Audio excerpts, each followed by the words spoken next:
Thank you for coming. Good morning. Once again, this is week 2 of the Book of Job and the Invention of Faith. I'm Jim Garner. I'm the chair of the Adult Ed Committee. And this is Adam Rose. We want to thank him for coming. A teacher at the Graham School for Continuing Education, UMC, and an old favorite here at Fort Church. So I will open us with a prayer. Heavenly Father, thank you for bringing us together again in these days of upheaval and commotion. Please settle our hearts and our minds so we may examine your texts, find the messages that apply to our lives. In Jesus' name we pray. Amen. All right, so good morning, everybody. It's a pleasure to be back here, and we've got a number of things to do today. So the focus of today's session is going to be discussing the reading for today, which hopefully many people, how many people actually did their homework? Let's be truthful. How many people did not do the homework? All right, good, all right. Doesn't matter whether you did it or didn't do it, but it helps me to know. So most of our discussion time today is going to be focusing on the reading for today, which was Job chapter 1 through chapter 32, verse 1. Right? And as I mentioned last time, I'm hoping today will be a bit more interactive and a discussion and a bit less of a lecture than we did last time. Although I still have some lecture bits that I'd like to start out with and we'll intersperse in what we're doing. Just for the record, for next week, which is the final week of the course, there's also reading homework, which is to read the remainder of the book of Job, chapter 32, verse 2, through the end, which is chapter 42. And if you're really super diligent and interested, after you've done that, you might let it sit for a bit and then actually go back and read the whole book in one sitting in its entirety to kind of get a sense for the book as a whole. If you're already struggling, obviously, through and already heard a little bit of moaning and stuff, just if you can't do it, you can't do it, okay? But in general, when we're doing these things, the idea of, on the one hand, we want to get the depth and to be able to drill down into the text and to get the details, but on the other hand, we don't want to lose the big picture, right? So we want to get the trees, but also get the forest. So we're going to try to do all of that. And so next week we'll be discussing the second half, predominantly the discussion between God and Job. There's another guy who shows up, Elihu. We'll probably talk about him a little bit, but I think it's the God and Job discussion, and then there's an epilogue at the end that we'll kind of be focusing on. So before we get into today's reading, let me just do a little brief review of what we discussed last time and kind of set the framework for how I'm approaching this and make sure we're all on the same page, as it were. So as I mentioned, the approach that I'm taking here and suggesting for this course is that we approach the Bible as literature. I recognize that doing it in a church setting is a bit contradictory in a certain way, but the approach here is to kind of set the doctrinal or religious perspective to one side temporarily and treat this book as literature the way we would do any kind of literature, whether it's Homer or Shakespeare or Jane Austen or whatever. And that when we do that, the first thing that we notice or should take account of is that the Bible is technically an anthology. It's a collection of books written by different authors at different places and times with different points of view that were later collected together and put between a pair of covers. All right? And because it's an anthology written by different authors at different times and places with potentially different points of view, there are a lot of things that follow from that, but one of them is the different books within the collection may contradict each other, may not be consistent in a variety of ways. And often, in a doctrinal setting, those inconsistencies are problematic because there's a whole question of institutional doctrine and everything, which is often justified according to the Bible. But if we're just doing this as literature, it doesn't really matter. If different books within the anthology have different points of view, fair enough. I mean, so what? What that means, though, is if we're reading individual books, we kind of have to separate them out from the rest of the anthology to read each individual book on its own terms. So part of what I've suggested is to read the book of Job almost forgetting, put blinders on and forget that there's all the rest of the Old Testament or Hebrew Bible on one side, and there's the New Testament. You just take the book by itself. Where does it begin? What's its middle? What's its ending? What's the plot? What's the moral? Et cetera, et cetera, et cetera. And in particular, what is the book's value system?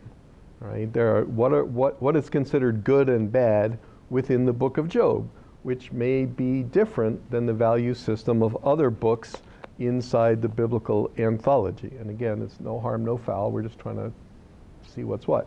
But the proposition of this course, as I mentioned last time, I've called this the Book of Job and the Invention of Faith, which is that the value system of the Hebrew Bible and the value system, or the Old Testament, and the value system of the later part, the New Testament, are really quite different, even though many of the authors, Paul in particular, or others, often want to project the later value system back onto the earlier books, right? And as I understand it, the book of Job is particularly interesting and important because it represents a pivot point when one value system is being replaced by another value system. And that the value system, which is the value system of the Hebrew Bible or of the Old Testament, is predominantly the value system of obedience and disobedience. Obedience good, we're talking about obedience to God, right? Obedience good, disobedience bad.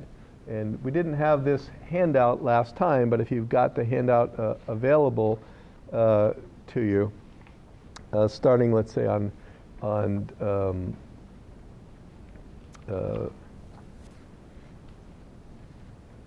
page 3, let's say,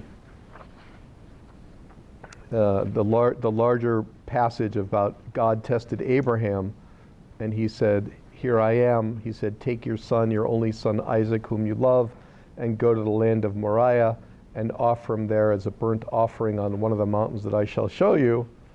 And then there's the rest of the story, and down near the bottom, the angel says to Abraham, "Because you have done this, and not withheld your son, your only son, I will indeed bless you, because you have obeyed my voice."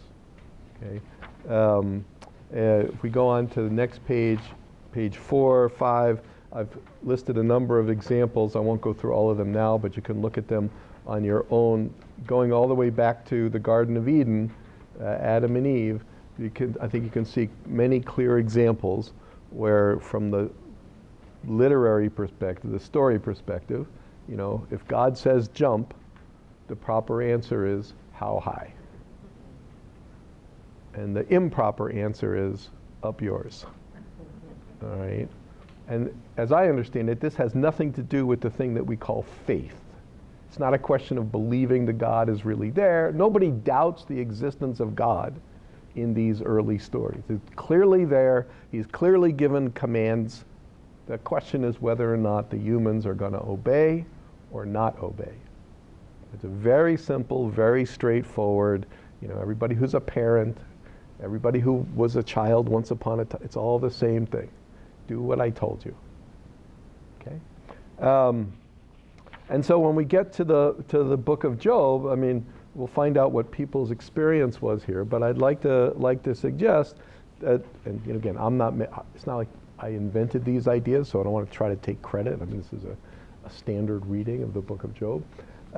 That one of the things that the book of Job is about is whether or not the value system of the Old Testament, of the Hebrew Bible, this obedience and disobedience value system, really works or not.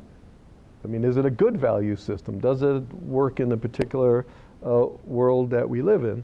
And I'd like to just kind of start us off and just to give you, it's one way of thinking about what's at stake here in this discussion. So as the folks have seen, that the reading for today is basically set up, as I mentioned last time, it's almost like a Platonic dialogue, right? There's the three friends, and there's Job, and they're having a conversation. And it's kind of structured, and I think I heard a few people saying it was pretty boring, or whatever the case, and all that may be. There's no car chase, there's no sex scene. It's just, my dinner with Job or something. It's just it's kind of a philosophical discussion, and you have each of the three friends speaks, and then Job speaks. And they go around this 3 times, more or less. It's not quite exactly 3 times, but mostly 3 times. And it's just Eliphaz speaks, Job speaks, Bildad, Job, Zophar, Job, go around and around and around. And whether it's boring or not boring, the job of the reader, as I understand it, is to try to understand what's the argument, what's the content of the discussion between these interlocutors. What is the point that Eliphaz is making, and what is Job's reply, and Bildad's point and Job's reply, and Zophar's point and Job's reply? And are we supposed to understand as readers, are the 3 friends essentially making the same argument? I mean, is it 3 versions of one argument? Or are we supposed to understand that each one is making a different argument? I mean, what's the philosophical content? And then, of course, what is the content of Job's response? All right? And, it becomes a little bit trickier because, Job has become kind of proverbial for this idea of patience, the patience of Job or something. I don't know how you read it, but Job to me doesn't seem like a very patient guy in this story. So that whole concept of patience doesn't really seem to apply here. So the question is, what's the subject of the discussion about? And as we talked about last time, the book of Job begins with this framing device in the first 2 chapters, where there's a prior discussion between Yahweh, or God, and Satan, or the accuser, right? And actually, this discussion goes around twice, once in chapter 1, once in chapter 2 that we didn't actually look at. And I would suggest that the substance of this discussion between God and the accuser is God is pretty proud of his boy Job. Have you considered my servant Job? You, the accuser, will never bring an indictment against my boy Job. And the accuser keeps saying, well, of course I can't bring an indictment against him because you, Yahweh, have put a fence around him. If you take the fence away, it's going to be a different story. Yahweh says, well, I'm game. Have at it. All right? And Job gets screwed. And then, the question is whether Job is going to curse God or not. And in each of these iterations here, Job passes the test, right? He, suffers but does not curse God. And then there's a little part where Job curses the day that he was born, but then the bulk of what we have for today is this discussion. The 3 friends come to console, well, we shouldn't even say console, come to talk to Job. The question of what they're trying to do with Job is something we could talk about. And I don't know what your experience reading this was, but I'd say in all the years I've worked with this, one very common reader experience is, with friends like these, who needs enemies, right? That the friends are not really being friendly. But I'd like to suggest to you that it's possible, and I think it's indeed the case, that they are trying to be genuine friends of Job. But they're trying to be friends of Job within a paradigm, within a value system that is exactly the value system that's being questioned, right? And to make it crystal clear, the value system it's very simple. It's just like, let me do it this way. A very simple value system about whether there's a relationship between what you do and what you get from the universe.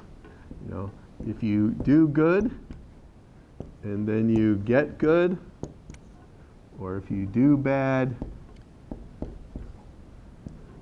then you get bad. Right? That this is a kind of basic value system. You do good, you get good, you get what you deserve, basically, right? And if we're going to play like, Jeopardy or whatever it is, like, what's the name for a value system where people get what they deserve? What do we call it? Justice. I mean, arguably the subject matter under discussion in this book is whether or not the universe, God's universe, is or is not just. Because the argument is that Job is a good man.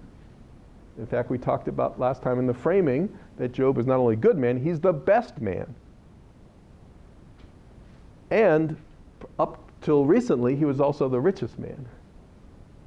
That he did the most good and he got the most good. And that is the thing that the accuser, Satan, is questioning. Sever this connection and see whether or not Job will continue to be good. So actually, what happens in this book is that Job has done good, but he's gotten bad. All right? And there's a technical literary term for this. This is sometimes called Theodicy, not to be confused with Homer's poem, otherwise known as why do bad things happen to good people? I mean, it's a real question. If God's universe is just, and God really exists, and God is really in control, how do you explain this, pal? And conversely, although they don't really discuss it here, I would point out that there's a similar related problem is, why do good things happen to bad people? It's the same problem, right? Bad people should be getting bad stuff, good people should be getting good stuff, and there the twain should meet. But you and I and the author of the book of Job knows the world we live in does not operate this way. Just doesn't. Explain that. Okay? Now, we'll get into the discussion momentarily, but I just want to talk about what is the argument that the three friends are putting forward. And, there's variations, and we can look at that. And then what is the argument that Job is putting forward? But I take it that first and foremost, and if you differ, we're going to have a discussion, so feel free to contradict me or put your own position in. But first and foremost, why don't we do Job's first? Job's position is that Job himself has done nothing wrong. Right? Job's position is, I'm being screwed. I have done nothing wrong. I'm getting bad. I've been perfect. This is not right. And by the way, I'd like to speak to the manager. Because this hotel sucks. All right, and we can look at some specific passages, but that's Job's position. The three friends, on the other hand, and again, there may be some variation among their positions, is not that. The three friends' position is, I take it, well, you're clearly getting bad, Job. So you must have done something bad. Because God is just. God wouldn't do this to you if you didn't deserve it, Mr. Job. You did bad. You got bad. You must have done something bad. And we're your friends, actually, and the first step to stop getting bad is to acknowledge that you've been bad, repent, change your ways, start doing good for a change, and then, of course, you'll get the good that you deserve. And I invite you, but if you think about the way we deal with people who have addictions or something, alcoholism or something, the hardest part is to get people to acknowledge that they're doing something that needs changing. And truly, you could put it in modern terms, but we often call it like stage an intervention, where you forcefully take the person and sit them down and really try to show them that they are messed up and need to change their ways in order to have their life improve. And that's considered loving, friendly, trying to genuinely assist the person who is suffering. All right?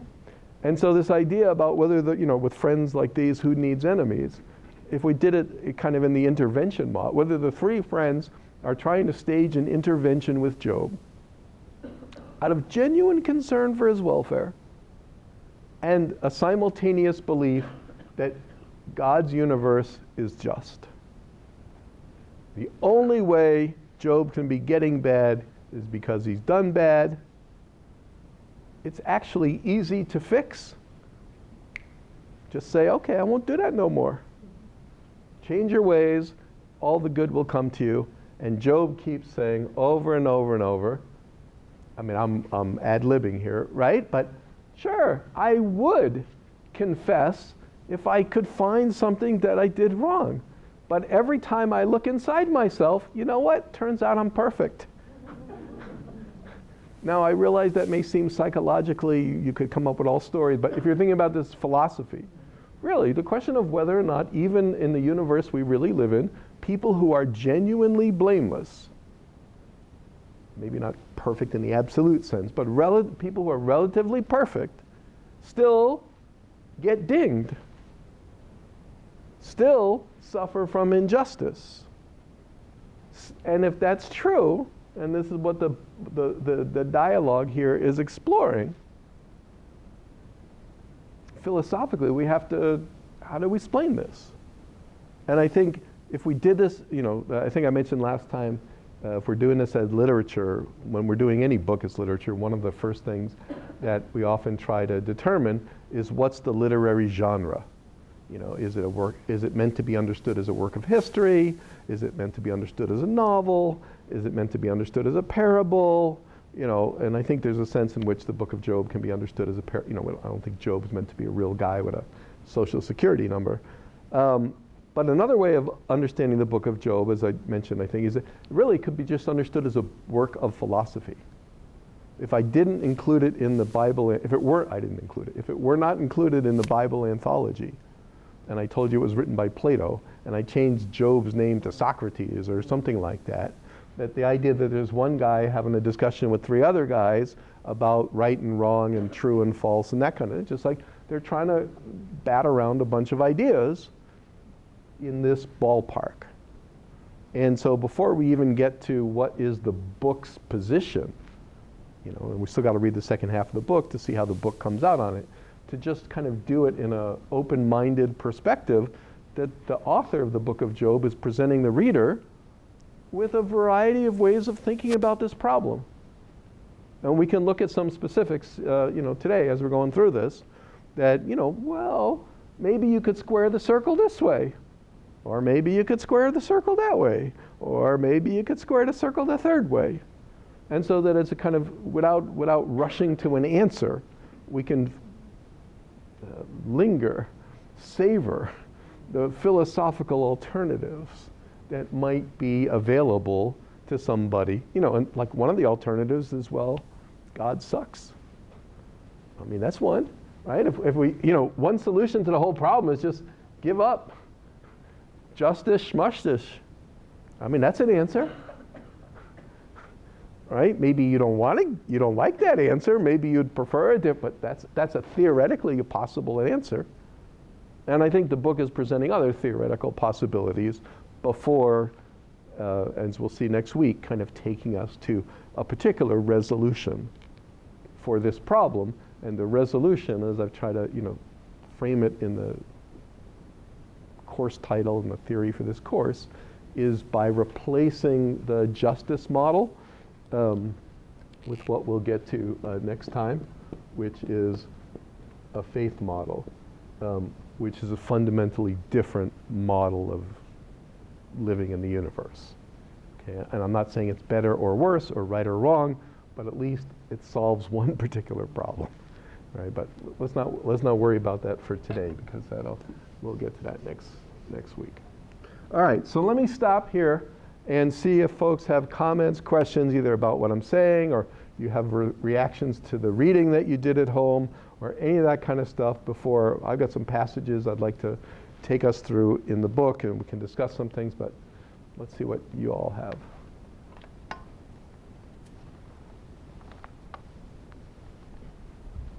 Yes, sir. It struck me that most people's faith was framed in the same sort of, or not faith, belief in God and God's justice was framed in the same way.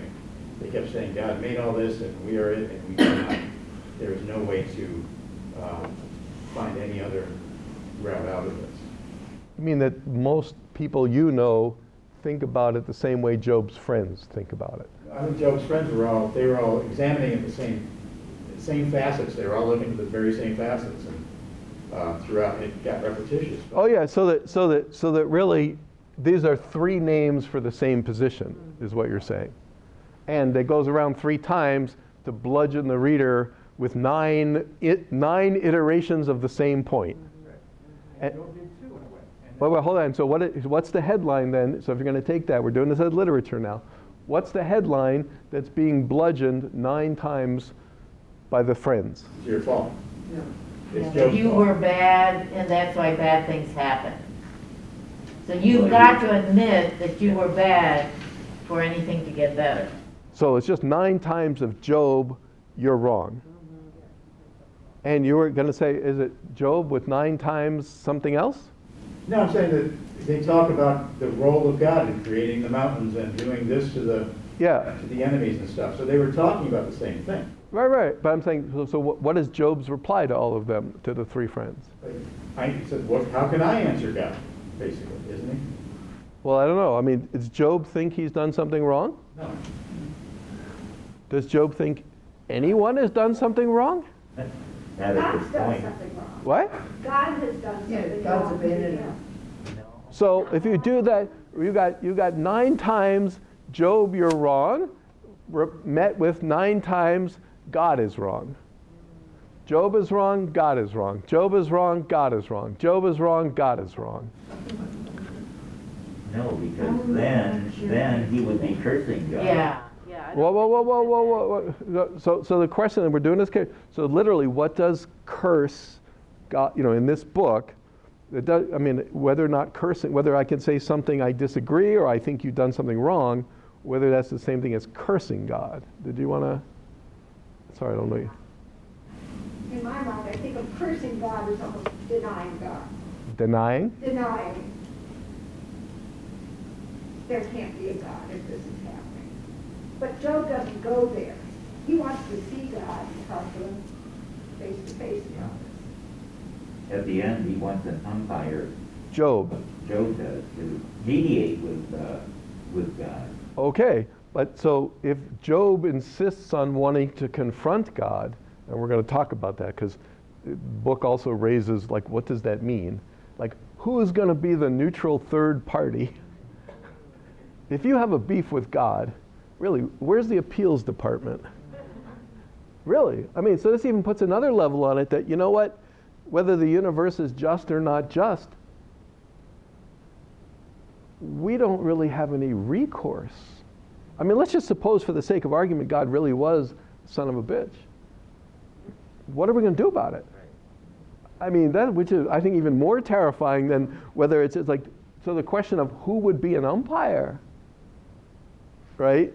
But if Job is continually wanting, come on, look, God, let's hash this out. Whether that counts as cursing God from the book's point of view. I mean, is there evidence is there any evidence that Job has, we haven't gotten to the end yet, but is Satan winning the bet by virtue of this conversation? Is the accuser winning the bet? I think they're all just arguing. They're telling each other off. Yeah. I know this, you know this, I know this, and it goes around and around. It's just more frustrating than anything because he tries to tell them and they try to tell him. So does it qualify They're as judging it. They're judging him. And he, the friends are judging Job, yeah.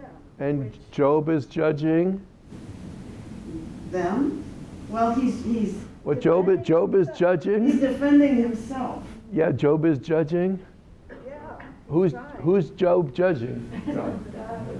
God. Okay. No. If Job says God is wrong, if Job says God is unfair, if Job says God is unjust. He's trying to tell them that. Yeah. He doesn't want to tell God that because he knows. No. Apparently he does. Wait, where did you get I that? don't know. Yeah. Well, don't make shit up. Okay. No, I mean, the question is whether throughout this whole part of the book, Job actually wants to confront God. To tell God, you messed up. God. I thought it just kept reminding him of his innocence. I'm a good guy. I didn't do anything. Yeah. You misunderstand me. He Right. wasn't accusing him. He's just saying, Well, wait. Let's go slow. So whether Job has 2 points here.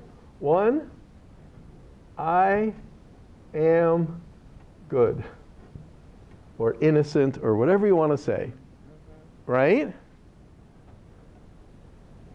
I take it there's the second point that Job is making is this is wrong. That what's happening to Job is wrong. And he can prove it, but not only is it, and he can prove it, that he wants to see the boss. To get the boss to change the wrong thing that's happening to Job, so Job will get what he really deserves, which is good, not bad. And if I could really shape that, whether in substance, Job is indicting God, just like Michael Madigan. that there's an indictment of God here of being responsible for cosmic injustice. I'm trying to defend Job a little. Yeah, good, go for it. Because he feels he is good, Uh-huh. even though actually, after reading it so many times, I couldn't get the same answer twice to myself. He tries to convince his friends that he's good. Mm-hmm. He's trying to tell, if he could just talk to God, he'd understand me, God. but he's nowhere around. I kind of get the feeling he keeps wanting to talk to God, but Uh-huh. God is nowhere to be. Right. No, we're totally good, but that's the point is that Job, but let me put it this way. In this situation, okay, if the 3 friends, maybe we can make it a little sharper then, that the 3 friends are essentially defending God. Based on all the rules, right? Yes. That Job is basically defending Job. Right? Yes. All right, but so listen. But if the 3 friends are defending Job, then defending God, then the 3 friends are simultaneously accusing Job. Somebody's got to be wrong here. And Job, if he's defending himself, must simultaneously be accusing God. Somebody's a bad guy here. The only question is who. I mean, it makes a big difference who, right? But somebody's a bad guy. Well, implicit is it is not a level playing field. So you can accuse, apologize, blame, attack, but if it's not a level playing field, then there's not going to easily be a winner unless somebody gives up. Okay, but so we're going to move to this in a moment, but I'd like to just separate, you're kind of raising, and it's extremely important, but it's like the practical problem, which is separate from like the moral problem. It may be that God is guilty, and we can't do anything about it. But I would like to suggest that the first part of that is already big news. Regardless of whether humans can or cannot do anything about it, it would make a big difference how we understood the universe, how we understood God, how we understood ourselves, our lives, what happens to us. I think it would make a big difference if we thought, no, God's a good guy, or God sucks.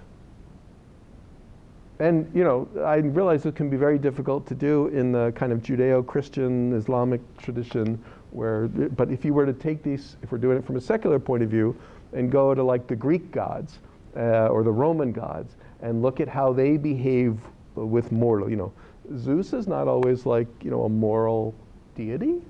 And the book doesn't, and humans learn to adapt. Part of what the humans have to do is to sometimes figure out how to outsmart the gods, because that's the nature of the universe that you live in.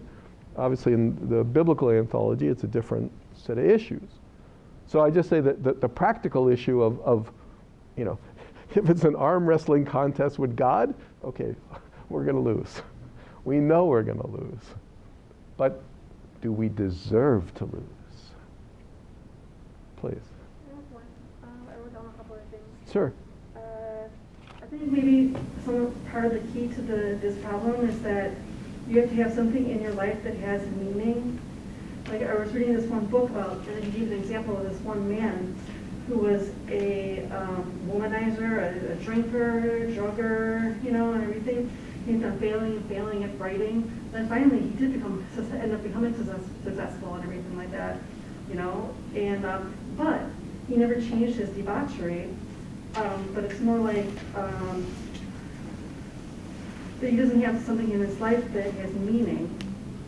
Like you bring people down rather than bringing people up, and people don't remember what you did or what you said, but they remember how they made you feel. But this is from a different book, right? This is not from the book of Job. No, it's not.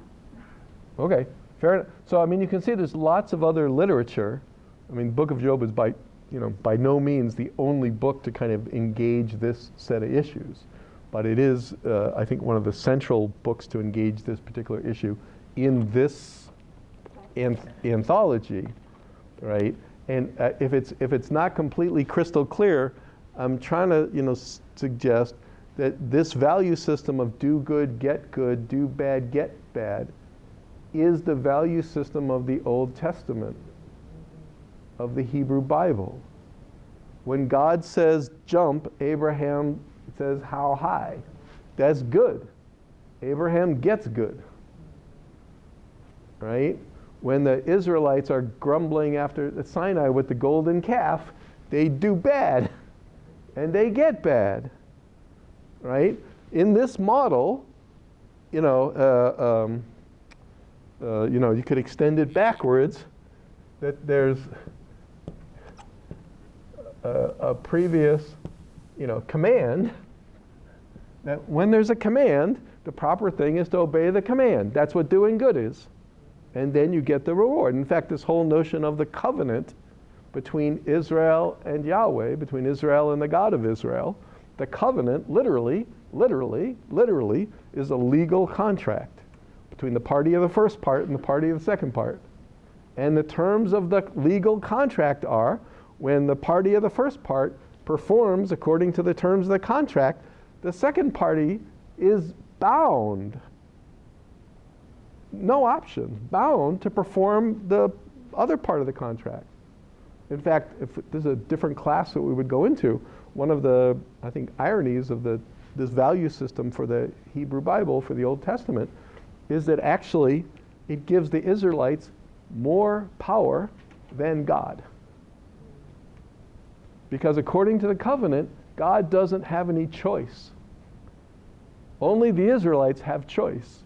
They can choose to do good, in which case God must give them good. The Israelites can choose to do bad, in which case God must give them bad. Otherwise, God will be unjust. Right? So really the power, in a sense, for the, figuring out what the Israelites get is in their own hands. And the story of the Hebrew Bible, again, if we're doing this from a secular literary point of view, is that, the Israelites they just screw up at every turn. They just can't keep it together for more than 3 seconds, for whatever reasons those are. All right, so just to come back to this thing, and let's see if there's other issues, and then we can look at some passages. But that whether the net result here is that they're having a discussion, the three friends and Job, and on the one side there's a position that is defending God So really, who's the more devout here? Who's the more friendly to the deity? And therefore accusing Job. And on the other one, there's like, no, I didn't do nothing wrong. He did. And I want to see him, and we're going to hash this out. Even if it's hopeless, I'm going to hash this out with the deity. I don't know if we've got people on there or anywhere else people have comments, thoughts, or how was when you did the reading, other things that you saw or found problematic? Well, it seemed to me, first off, that the first encounters with Job, they're kind of coming to sort of comfort him, but it rather rapidly goes downhill from there. Well, so the question is what, again, just like, so you're going to turn out to be like Mr. Vocabulary for the course. So just like it raises the question of what the word curse God means in this book, what does comfort mean? Because comfort doesn't necessarily mean, oh, Job. I mean, if I'm trying to actually help you solve the problem of your life, admit you're an alcoholic, man. It's all right. It's okay. There'll be life after. Yeah. Right. Well, but that's a big step. Now stop drinking. Now your life will be good. Have I come to comfort? Have I come to help you? Even though, it doesn't feel so nice. So you might say, I've come to discomfort you, but in your own interest, in some way. Any other? All right, so if you've got a Bible with you, why don't we look at Job chapter 4. I want to look at a little piece here, because if this is the major framework for what's going on, it may be, as Jim said, maybe the whole thing is just incredibly redundant. The author of the book of Job thought he was getting paid by the word, and so, instead of have everybody just make their position once, let's do it 9 times and 9 more, maybe that's so, all right? And obviously in a short course like this, we don't have a lot of opportunity to go more slowly and line by line, which we could do in a longer course. But I would just like to suggest at least you could be open to the possibility that there might be various nuances to the positions that the 3 friends are putting forward, either each time they speak or maybe consistently, and also there may be little nuances in Job's defenses of himself, and that therefore if we're treating the book of Job as a work of philosophy and we want to read it philosophically, there might be various nuances that we could pay attention to. And I'd like to suggest one, which is right here at the beginning of book 4. So this is when Eliphaz's first speech comes up. And Eliphaz, if we go to chapter 4, verse 1, then Eliphaz the Temanite answered, "If one ventures a word with you, will you be offended? But who can keep from speaking? See, you have instructed many. You have strengthened the weak hands. Your words have supported those who were stumbling, and you have made firm the feeble knees. But now it has come to you, asshole, and you are impatient. It touches you, and you are dismayed. Is not your fear of God your confidence, and the integrity of your ways your hope? Think now, who that was innocent ever perished? Or where were the upright cut off? As I have seen, those who plow iniquity and sow trouble reap the same. By the breath of God they perish, and by the blast of his anger they are consumed. The roar of the lion, the voice of the fierce lion, and the teeth of the young lions are broken. The strong lion perishes for lack of prey, and the whelps of the lioness are scattered. I'm going to pause there for a moment.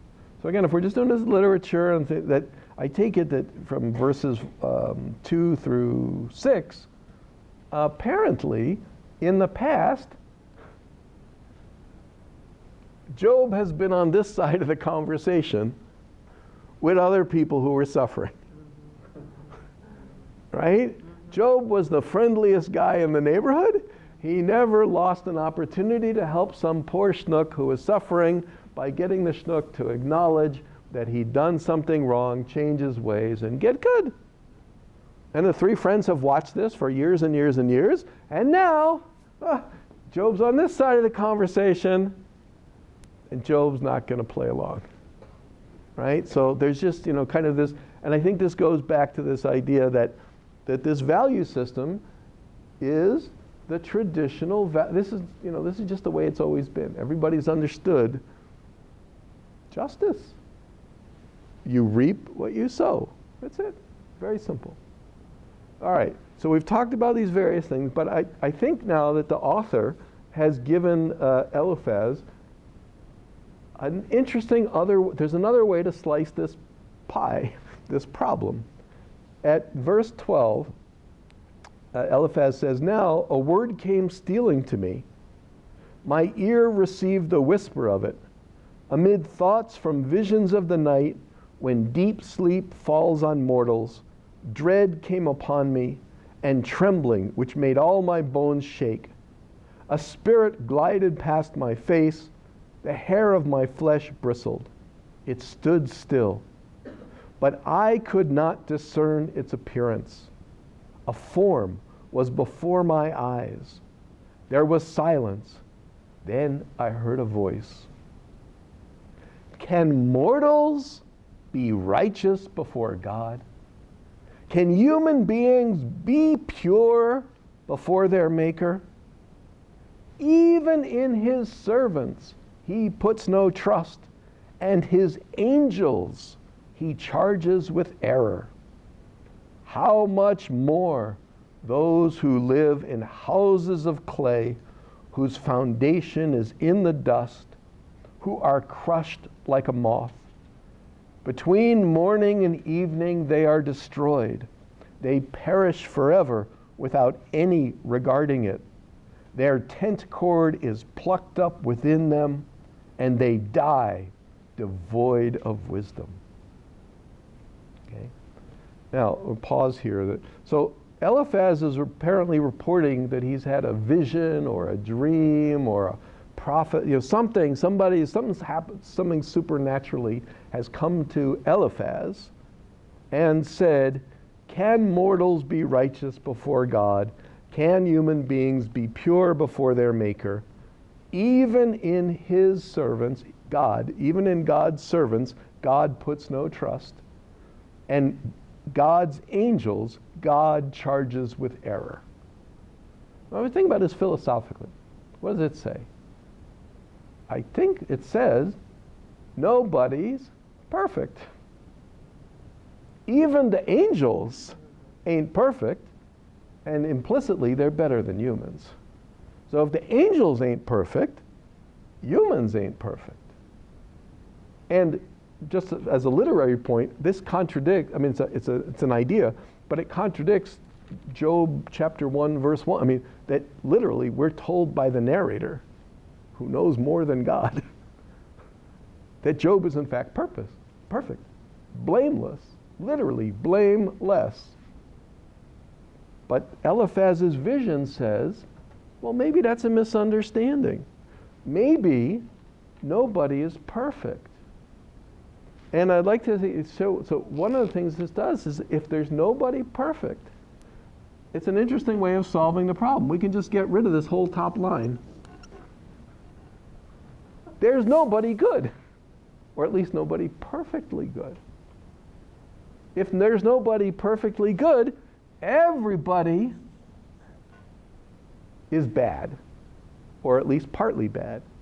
And if everybody is bad, or at least partly bad, then everybody deserves to suffer.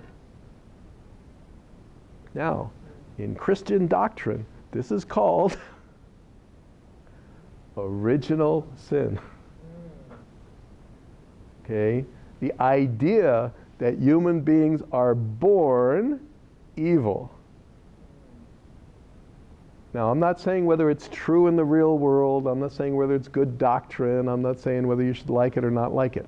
What I'm saying as a matter of philosophy, it's actually an interesting way of solving the problem, because it allows God to continue to be just, perfectly just.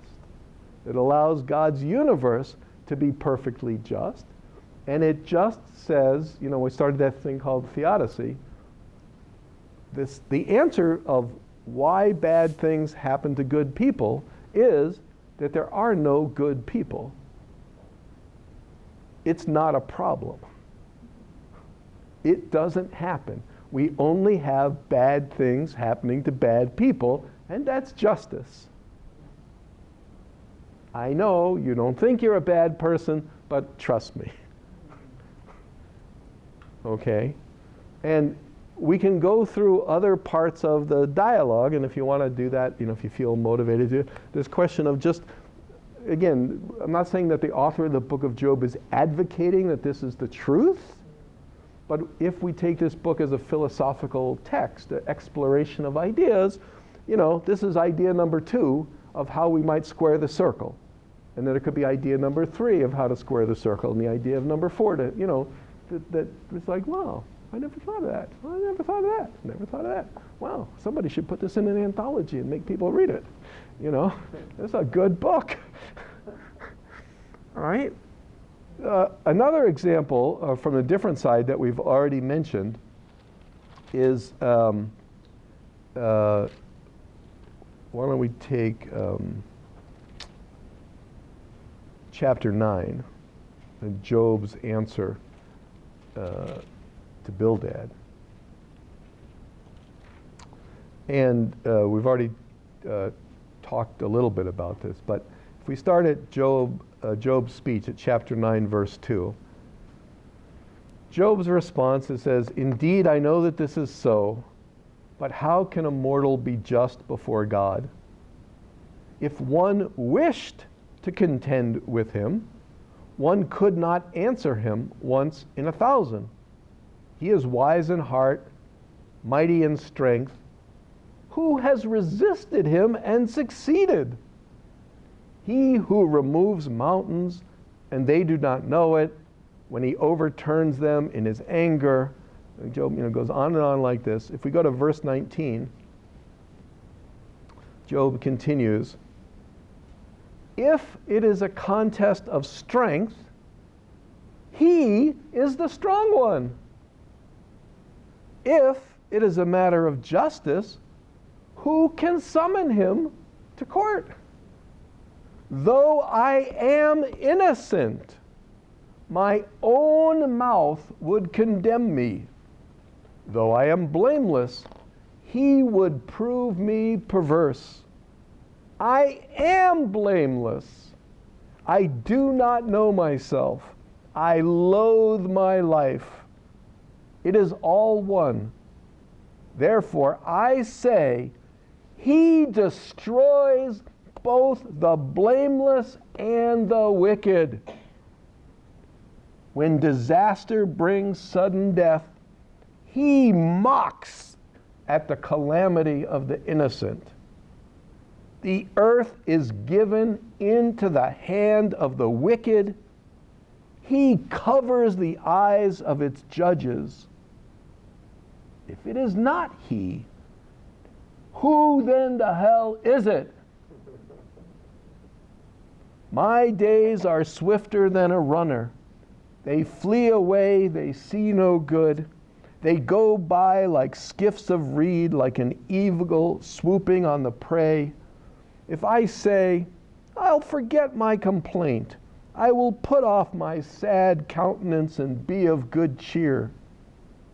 I become afraid of all my suffering, for I know that you will not hold me innocent.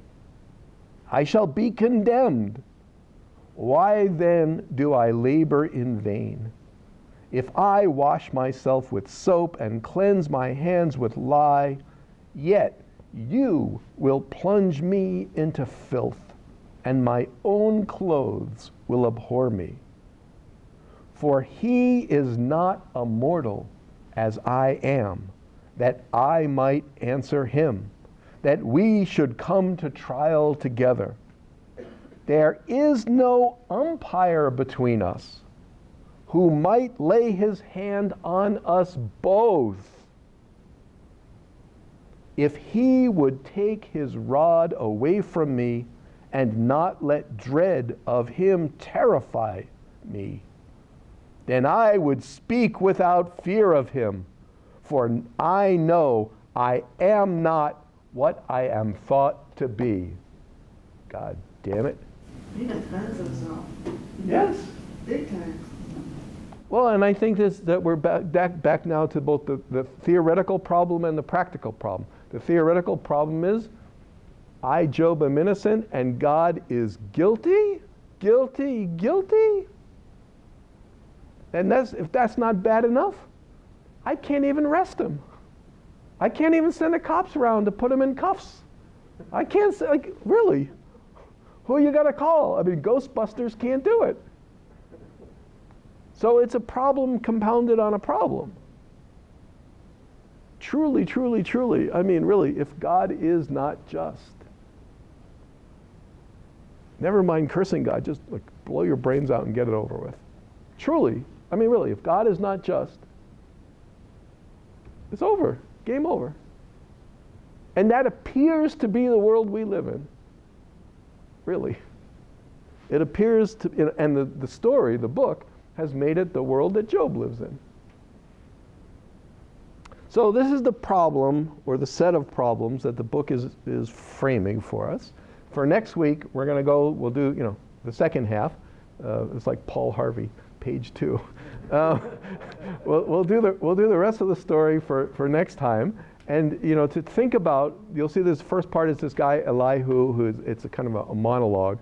And then God kind of shows up and says, somebody's been pressing on my doorbell. What the hell do you want?